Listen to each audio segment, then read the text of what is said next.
강건한 속사람을 성령의 능력으로. 할렐루야. 에베소 3장 16절의 말씀이죠. 그의 영광의 풍성함을 따라 그의 성령으로 말미암아 너희 속사람을 능력으로 강건하게 하시며. 2025년 1년 동안의 말씀이었습니다. 저와 여러분의 속사람이 강건해진다는 것입니다. 여기서 강건해진다는 것은 건강하게 자라가는 것입니다. 아이가 태어나서 엄마의 사랑, 아빠의 사랑을 먹고 마시면서 강건하게 자라가듯이 속사람이 강건하게 자라간다는 것입니다. 이런 놀라운 바울의 선언은 바울 사도가 에베소 교회 성도들에게 지금 로마 감옥에서 편지를 쓰고 있습니다. 보냈습니다. 얼마나 중요하면 하나님 앞에 에베소 3장 14절에서 15절에 그렇게 표현하고 있습니다. 이름으로 내가 하늘과 땅에 있는 각 족속에게 이름을 주신 아버지 앞에 무릎을 꿇고 빈다, 기도한다라는 말이에요. 에베소 성도들을 위해서 감옥에서 하나님 앞에 이 속사람이 강건하게 자라가는 것을 위해서 지금 고난 속에서 오히려 성도들을 위하여 기도한다. 1차적인 편지의 대상은 에베소 성도들이에요. 그런데 저기 보세요. 하늘과 땅에 있는 모든 족속이에요. 그 당시에 에베소 교회 외에 초대 모든 교회들 뿐만이 아니라 지금 2000년이 흐른 오늘날 온 세상, 아니 오늘 예배하는 저와 여러분, 우리 예수 사랑교회도 이 바울의 말씀이 지금 그대로 적용되고 있다는 말이에요. 저와 여러분이 똑같이 동일하게 속사람이 자라가야 된다. 그것이 바울이 로마에서 기도한 하나님의 말씀이었다.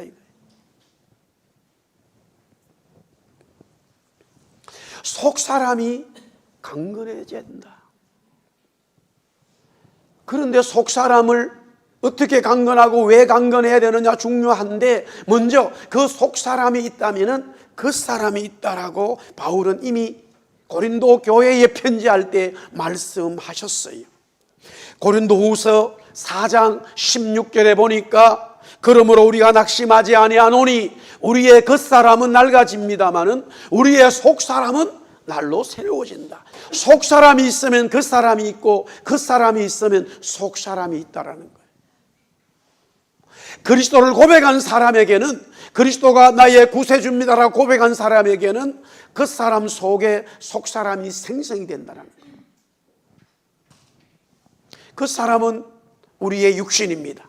시간이 지나면 지날수록 점점 늙어지지만 우리 속에 있는 구속에 받은 속사람은 더 강건해지고 더 새로워지고 더 자라고 더 빛이 난다라는 거예요. 할렐루야. 제가 지금 개인적으로 지금 제 몸이 30대 40대보다는 더 좋아요. 분명. 그런데 30대 40대 사진을 보니까 그때의 피부는 그때가 좋았어요. 저는 개인적으로 놀라운 일이에요. 30대 건강한 사람들은 계속 가면서 피부도 넓고 몸도 약해지는데 지금 저는 그렇다라는 거예요. 그러나 그 사람은 아무리 제가 그때 몸이 안 좋아도 피부는 30대의 피부였다. 사람이 늙으면 피부는 노화가 되고 건강도 쇠약해지는 게 맞아요. 물론 그렇다고 제가 지금 계속 70, 80 이렇게 할 수 있는 건 아니겠죠. 그때는 너무 안 좋았다는 이야기예요. 저 정도는 아직 못했어요.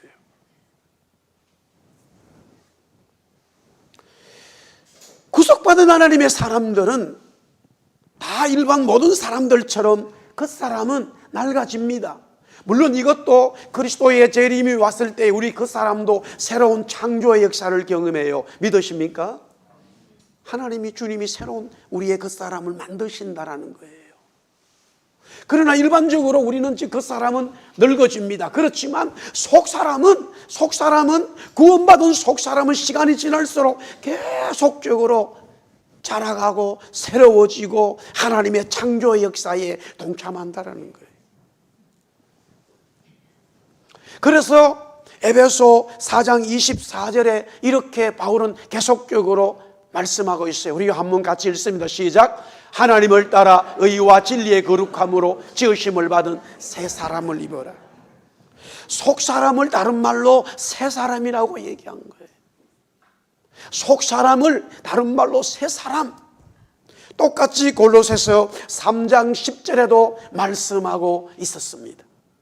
새 사람을 입었으니 이는 자기를 창조하신 이의 형상을 따라 지식에까지 새롭게 하심을 입은 자다. 즉 여기서는 속사람 새 사람이 하나님의 의와 진리와 거룩함으로 계속적으로 새 사람이 되어져 가고 하나님의 창조의 역사를 저기 자기를 창조하신 이의 형상을 따라 새롭게 창조된 것이 바로 저와 여러분의 속사람 새 사람이라는 거예요.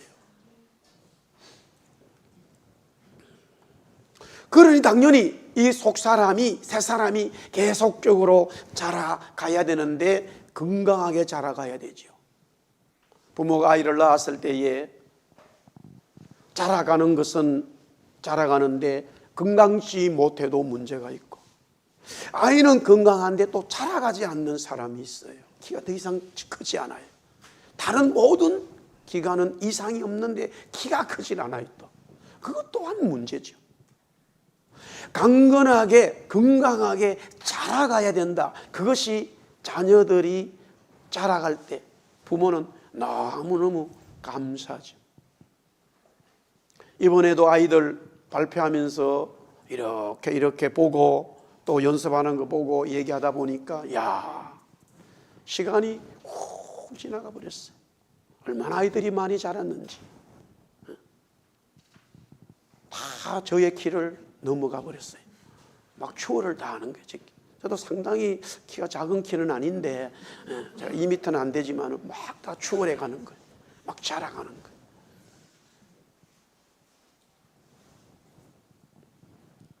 자라가는 아이들 건강하지 않아 얼마나 보기가 좋은지. 마찬가지로 우리의 속사람이 계속 자라가야 돼. 그러면 바울이 어떻게 속사람이 자라가는가? 저와 여러분이 고백함으로 그리스도를 우리의 속사람이 있다면 그 속사람이 어떻게 자라갈까? 다시 에베소서 3장 16절이에요. 사실은 우리가 주제의 말씀으로 그냥 그 성경은 다 했습니다만 성령의 능력으로만 제가 가져왔지만 다시 우리 한번 저기 말씀을 다시 읽겠습니다. 시작. 그의 영광의 풍성함을 따라 그의 성령으로 말미암아 너희 속사람을 능력으로 강건하게 하시고. 예, 먼저 속사람이 강건해지는 것은 하나님의 영광의 풍성함이에요. 저와 여러분 속에 속사람이 하나님의 영광의 풍성함을 맛볼 때에, 경험할 때에, 또 여러분을 통해서 하나님의 영광이 나타날 때에 우리의 속사람이, 우리 속에 있는 속사람이 막 자라간다는 거예요. 할렐루야. 요한복음 11장 4절에 예수께서 들으시고 이르시되 이 병은 죽을 병이 아니라 하나님의 영광을 위함이요 하나님의 아들이 이로 말미암아 영광을 받게 하려 하심이라. 베다니 마을에 나사로가 죽었습니다. 죽게 되어졌습니다. 죽기 직전입니다. 나사로와 그의 여동생들 마르다와 마리아는 예수님을 너무나 사랑했기 때문에 예수님도 그들을 사랑했어요. 예수님의 마지막 공생애에 일주일 동안 전부 다 밤에 잠을 잘 때는 이 집에서 기거를 했어요. 숙식 제공을 받은 거예요. 너무나 사랑한 관계들이었습니다. 나사로가 죽게 되었다는 소식을 예수님이 들었을 때에 그래 내가 사랑하는 사람이 죽게 됐는데 가서 고쳐줘야지라고 주님이 결정하지 않으시고 나흘이 지나버렸습니다. 결국 그 사이에 나사로는 죽었습니다. 오빠가 죽었기 때문에 더 이상 어떤 희망도 없는데 그 죽음 앞에 무덤이 있는 데에 예수님이 오셨어요. 그러니까 마르다와 마리아로부터 예수님은 원망을 들을 수밖에 없어요. 예수님 왜 이제 오시냐고 말이야. 죽기 전에 오셨어. 그래도 살려주셔야지. 지금 다 죽고 다 끝나버렸다. 소망도 없다 이거야. 왜 지금 오셨냐고. 그때 예수님이 이렇게 말씀하셨어요. 마르다야 마리아야 네 오빠가 살아난다. 이렇게 말씀하셨어요. 그러면서 우리 요한복음 11장 24절부터 27절 말씀, 사실 23절에 바로 살아난다라고 말하면서 이렇게 되어져 있어요. 자, 24 마르다가 이르되 마지막 날 부활 때에는 다시 살아날 줄을 내가 믿습니다. 이렇게 말해요. 지금 예수님이 나사로가 살아난다고 하니까 그 예수님의 말씀을 믿지 않은 게 아니에요. 굉장한 믿음이에요. 부활할 때 살아. 사실 이 시대의 부활의 신앙을 믿기도 쉽지 않았습니다. 저와 여러분이 부활할 때에 사실 우리는 살아나요. 할렐루야. 그걸 믿어요. 그런데 예수께서 이르시되 나는 부활이요. 맞습니다. 부활 때에 살아나니까 예수님 부활이에요. 생명이 나를 믿는 자는 죽어도 살겠고, 그 다음에 중요하죠. 계속적으로 이렇게 말했어요. 무릇 살아서 나를 믿는 자는 영원히 죽지 아니하리니 이것을 네가 지금 믿느냐라고 물어요. 그래서 대답합니다. 주님 그렇습니다. 대답해요. Yes, Lord. 주는 그리스도시요 세상에 오시는 하나님의 아들이신 줄 내가 믿습니다. I believe that you are the Christ, the Son of God. 이렇게 고백을 합니다. 지금 마르다와 마리아는 굉장히 신앙의 고백을 하나 주님 앞에 드리고 있는 거예요. 왜? 부활 때에 자기 오빠가 살아난 걸 믿었기 때문에. 그러나 지금 예수님 말씀합니다. 사랑하는 자매들이요, 네 오빠가 지금 살아난다. 지금 살아나서 하나님의 영광이 될 거야. 너희들에게 영광이 임할 거야. 그러면서 무덤을 향해서 예수님이 나사로야 하고 예수님이 외쳤어요. 나사로야 나오라 라고 말씀하니까 죽었던 무덤 안에 나사로가 일어나 기어 나왔습니다. 걸어 나왔습니다. 살아났습니다. 무덤 밖으로 나사로가 나왔어요. 이 광경을 본 모든 사람은 하나님께 영광을 돌렸습니다. 마르다와 마리아는 이루 말할 수 없는 하나님의 영광을 맛보게 됩니다. 그들은 그 순간 속사람이 확 자랐어요. 마르다와 마리아는 평상시에도 상당한 믿음을 가졌지만 죽었던 오빠가 다시 살아남으로써 하나님의 영광을 맛보므로 그들 속에 있는 속사람이 얼마나 많이 자랐는지. 그러면서 예수님 말씀에 십자가의 죽음 이후에 자기도 살아나서 영광을 받는다고 말하는 거예요. 왜 주님이 그런 말씀하셨냐면은 나사로가 죽었다가 살아난 것이 일반적으로 모든 사람에게 적용되는 건 아니었단 말이에요. 그런데 왜 주님은 그 자리에서 그런 일을 베풀었느냐? 두 가지 이유였어요. 이미 본문 말씀의 첫 번째는 마르다가 고백한 것처럼 모든 사람들이 그리스도의 재림 때에 다 살아납니다. 믿으시면 아멘. 사실은 그것을 보여주기 위함이에요. 그렇게 될 수 있었던 것은 그리스도 자신이 십자가에서 죽었다가 다시 살아나는 것을 미리 나사로를 통해서 보여주시기 위하여 하신 하나님의 영광의 사역이었다라는 것이죠. 그러면 우리가 하나님의 영광을 먹음으로써 하나님의 영광으로서 우리의 속사람이 자라가야 되는데 저런 기적들은 나하고는 거리가 멀리 느껴질 수가 있어요.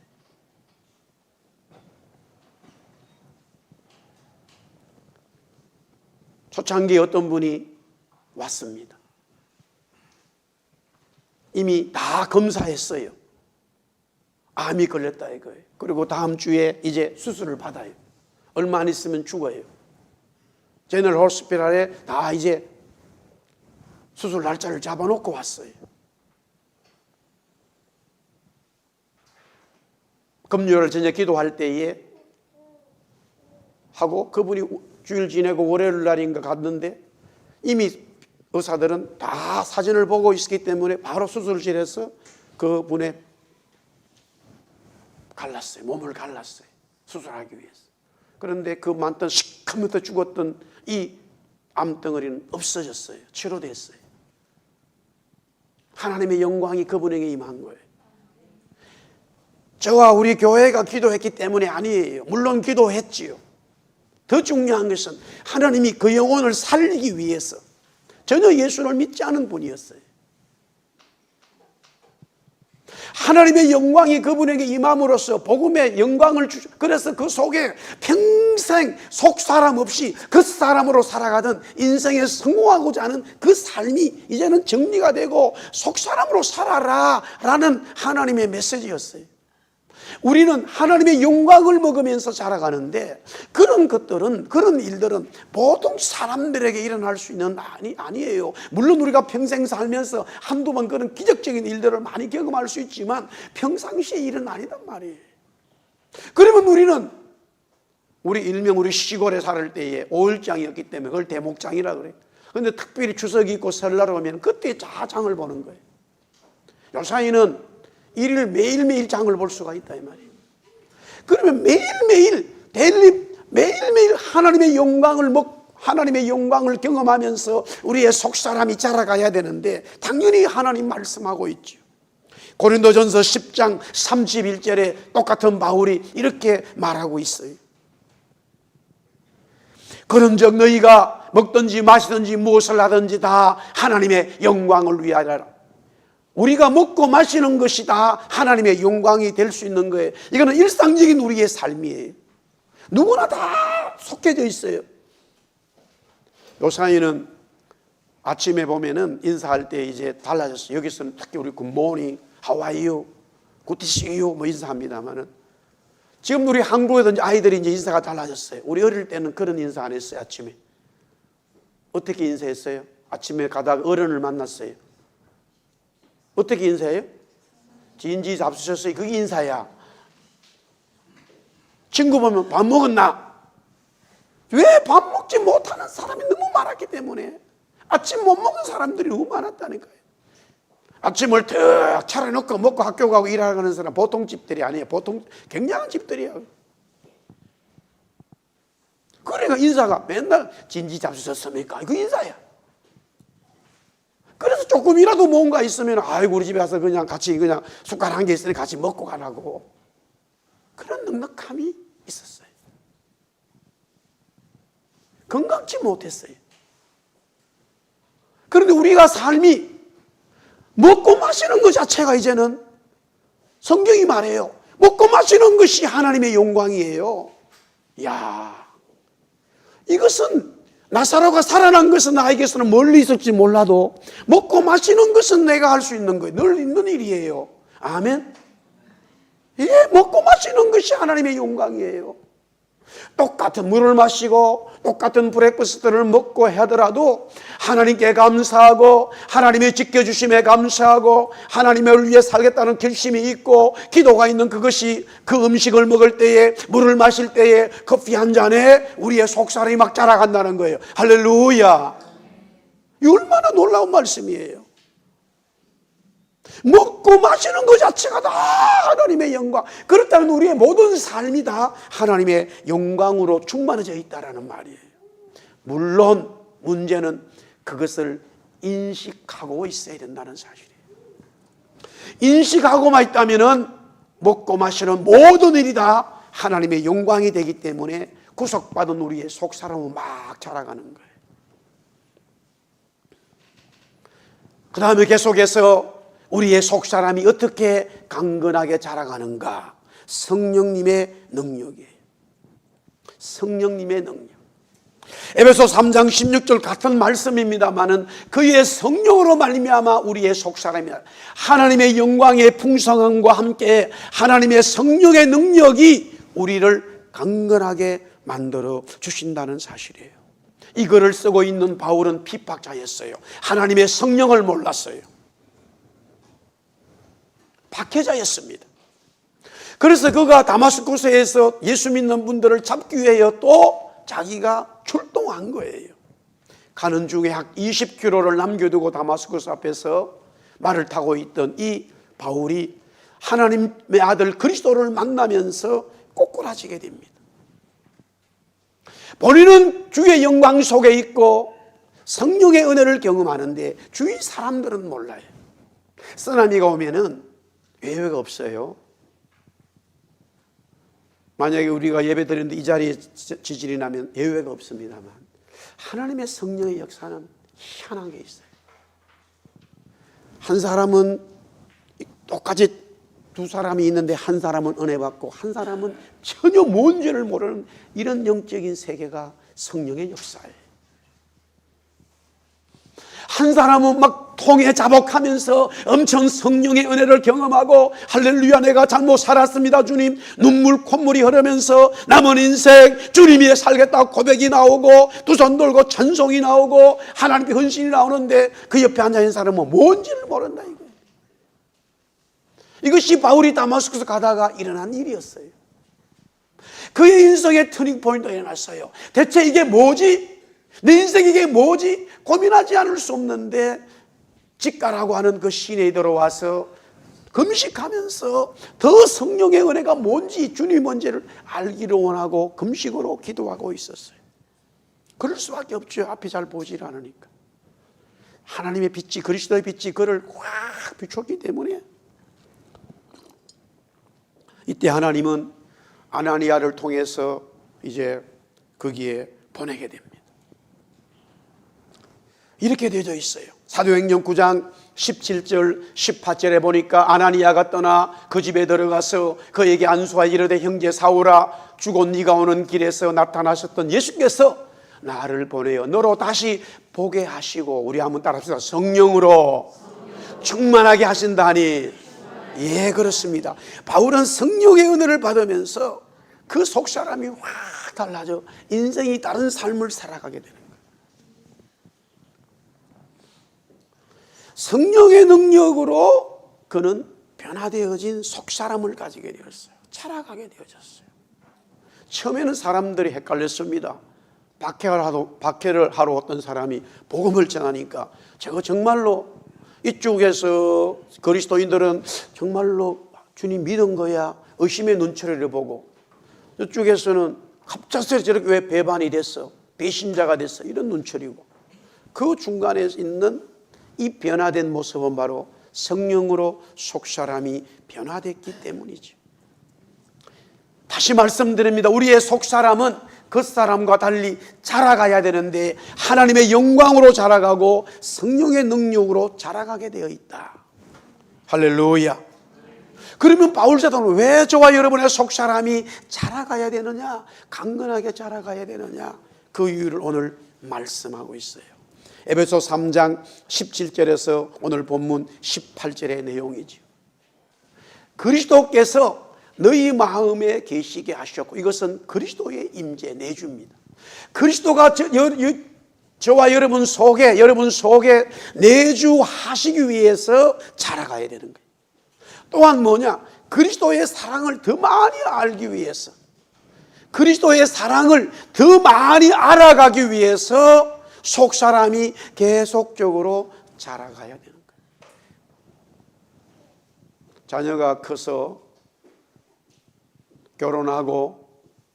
결혼하면은 1차적으로 부모님의 사랑을 많이 알아요. 결혼하면. 그런데 결혼해가지고 모르는 게 또 뭐가 있냐면은 아이를 낳아야 알게 되는 거예요. 아이를 낳지 않으면은 결혼해서 두 사람이 너무 재밌게 살 수 있어요.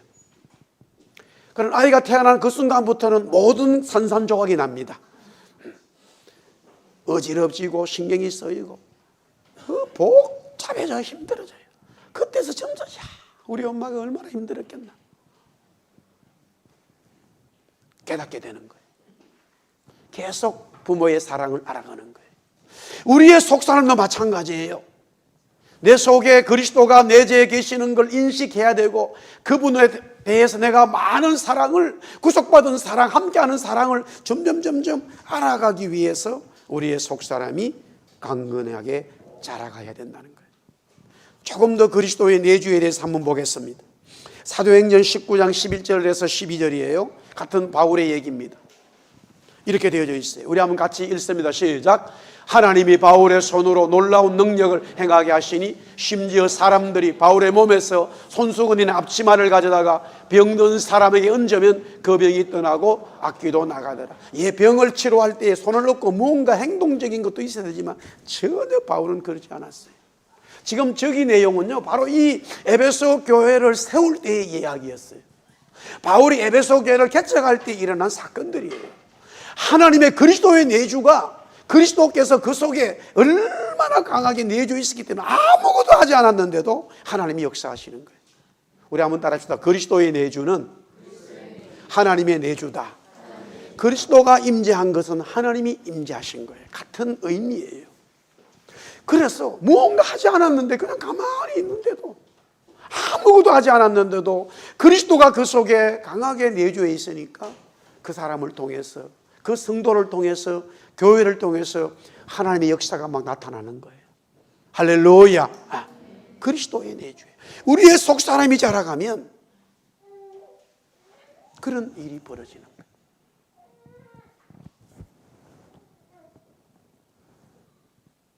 한때 한국에 조양훈이라고 하는 이 전국구 깡패 두목이 있어요. 경찰이 그 사람을 다 봐도 놓치는 거예요. 왜 그런가? 너무 키가 작아요. 저는 장신이에요, 그 사람에 비하면. 키도 작을 뿐더러 얼굴이 너무 여자같이 생겼어요. 족폭 같은 모습이 하나도 없어요. 그래서 맨날 부하들만 잡히고 자기는 뻘 지나가도 경찰이 그냥 보내요. 너무나 선하게 보여가지고. 그러나 전국구에서 그 사람을 당한 싸움꾼이 없었어요. 우리가 아는 김도한 씨는요, 몸이 거구했어요. 그러나 이 조양은이는요, 키가 작으면하고 얼굴이 아주 작고 샌님처럼 생겼어요. 그런데 이런 엄청난 그 싸움꾼들이 그 사람을 못 당해내는 거예요.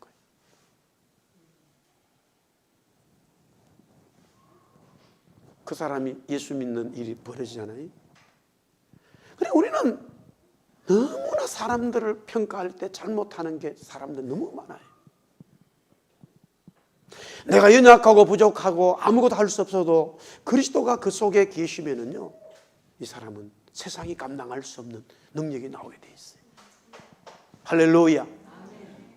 능력 있는 사람 같은데 그리스도가 없으니까 완전히 세상을 다 망쳐버려요. 악으로 만들어버려요. 우리 한국교회 역사는 얼마나 이런 내용이 많은지 몰라요. 그래서 그리스도가 그 속에 계신 이 경험이 있다 보니까 너무너무 가난하고 병든 사람들이 구속받아 치료받아서 하나님의 놀라운 역사들을 이룬 스토리가 우리 한국교회에 너무너무 많은 거예요. 그리스도가 그 속에 계시기 때문에 우리 속사람이 자라가서 계속 그리스도와 함께 교제하니까 세상이 감당할 수 없는 능력들이 그냥 가만히 있어 나와버리는 거예요. 손수건이나 앞치마만 가져도 그냥 병든 사람이 나와버리고 귀신이 떠나가버려요. 그런 일이 벌어졌다. 사실은 그렇습니다. 지금 이 내용은 에베소 교회에도 이 바울이 교회를 세울 때에 살이 어려움이 있었어요. 하나님의 그리스도가 함께 했기 때문에 그 일을 이루시는 거죠. 여기서 바울은요, 이 말씀을 적는 이유가요, 여러분들, 주님이 내 속에 계심으로써 나를 통해서 능력이 많이 나가는 걸 원하지만요, 그것보다 더 큰 그리스도의 내주의 중요한 건 뭐냐면, 환난과 핍박이 왔을 때에 그리스도가 내 속에 계심으로써 그 고난을 이길 수 있는 힘이 생기는 거예요. 그게 더 중요하게 성경은 다루고 있어요. 그리스도가 내 속에 계심으로써 내가 많은 능력을 베푸는, 자동 막 가만히 있어도 손수건을 통해서 능력이 나타난다. 그러면 엄청나겠죠. 그러나 바울은 그런 경험보다 고난받고 박해받은 일이 훨 많아요. 자기의 복음 사역 속에서 그때에 그리스도가 내주에 계셔서 그 고난을 견뎌내는 힘이 생기는 거예요. 할렐루야. 그게 그리스도의 내주의 능력이에요. 하나님의 내주. 그 다음에 왜 속사람이 강건해져야 되느냐? 그리스도의 사랑이라고 그랬어요. 그리스도의 사랑을 더 많이 알기 위해서 우리는 점점 속사람이 강건해져야 되는 거죠. 동일한 바울은 이 부분에 대해서도 너무너무 깨달았어요. 자기는 핍박자예요, 박해자예요. 그런 자기를 주님이 사랑해 주셨단 말이에요. 그런데 그 주님의 사랑이 얼마나 큰지를 이렇게 로마 성도들에게는 이렇게 편지를 쓰고 있어요. 로마서 8장 38절부터 39절에 이렇게 되어 있죠. 우리 한번 같이 이 말씀 읽읍시다. 우리가 2025년을 보내면서 주님의 사랑, 하나님의 사랑이 이만큼 큰 거예요. 우리 같이 시작. 내가 확신하노니 사망이나 생명이나 천사들이나 권세자들이나 현재일이나 장래일이나 능력이나 높음이나 가품이나 다른 어떤 피조물이라도 우리를 우리 주 그리스도 예수 안에 있는 하나님의 사랑에서 끊을 수 없으리라. 그리스도의 내주가 성령의 내주고요, 그리스도의 사랑이 하나님의 사랑과 같은 말이에요. 그래서 우리 주 그리스도 예수 안에 있다 하나님의 사랑이 같은 의미를 가지고 있어요. 그 하나님의 사랑, 그리스도의 사랑이 저와 여러분의 삶의 사망이든 생명이든 천사들이든 권사들이든 뭐 현재일이든 장래일이든 능력이든 높음이든 기쁨이든 그 어떤 것들도 다 끊을 수가 없다는 거예요. 폴리감 목사님이 스머나 교회를 목회할 때 이제 결국 순교의 자리가 되어집니다. 로마에서 이 폴리감 목사님을 나무에다가 이제 위에 십자가로 묶어놨어요. 나무를 높이 거기다 불을 붙이는 거예요. 그래서 병사가 이제 말합니다. 너 주님 배반하면은 이제 안 믿는다 그러면은 살려주마. 횃불을 들고 나무에 불을 붙이기 직전입니다. 그렇게 고백해요. 85년 동안 주님의 사랑이 나를 배반하지 않았다. 한 번도 주님의 사랑이 나를 끊지를 않았는데 내가 이 자리에서 어찌 하나님의 사랑을 끊겠냐 말이에요. 그래서 로마의 군사가 불을 붙입니다. 불이 확 붙었는데 놀라운 일이 벌어졌어요. 폴리감 목사님 몸에 불이 붙었을까요? 안 붙었을까요? 안 붙었어요. 나무에 불은 확 끄는데 사람은 그대로 있는 거예요. 그래 깜짝 놀래가지고 병사들이 창으로 찔러 죽였어요. 창으로 찔러 죽였어요. 여러분들 그 장면을 보더라도 그래요. 그 장면에 여러분들이 창을 찌르는 사람으로 있다고 보세요. 불을 붙였는데 안 붙으면 이거 뭔가 내가 계속 해야 돼요? 말아야 돼요? 인간의 죄악은요, 여러분들 그래 너무나 중요한 거예요. 속 사람이 여러분 속에 있다는 것은 너무 중요한 거예요. 여러분들 먹고 마시는 것이 하나님의 영광이잖아요. 어려운 게 하나도 없잖아요. 인간의 악함이 얼마나 심한지 그런 은혜의 자리에 가서도 그 은혜를 깨닫지 못하는 거예요. 그러나 깨달을 수 있고 예배할 수 있는 이 시간 얼마나 감사해요. 그게 바로 그리스도 하나님의 사랑이죠. 할렐루야. 2025년 얼마나 주님이 우리를 사랑해 주셨어요. 우리 교회를. 금요일도 제가 잠깐 말씀을 드렸지만 출발하면서 이런저런 모양들이 다 이렇게 부족한 게 너무나 많았는데 하나님이 하나씩 다 해결해 주셨어요. 할렐루야. 그 하나님의 사랑이 끊을 수가 없어요. 말씀을 정리하겠습니다. 사랑하는 성도 여러분, 구원받았습니까? 구원받았다면 여러분 속에 속사람이 있어요. 그 속사람은 하나님의 영광으로 자라가고 그 속사람은 성령으로 자라가게 돼 있어요. 왜 계속 자라가야 되느냐? 우리 속에, 속사람 속에 계속적으로 주님이 임재하시기 위함이에요. 왜 우리가 자라가야 됩니까? 속사람이 자라가면서 건강해지면서 자녀가 부모의 사랑을 깨닫듯이 우리는 점점 하나님의 사랑, 그리스도의 사랑을 더 깊이 높이 알아가게 된다 이 말이에요. 그래서 자라가야 된다. 그리스도의 사랑으로 2026년도 승리하시고 주님이 지켜주심을 믿고 출발하기를 주의 이름으로 축복합니다. 할렐루야.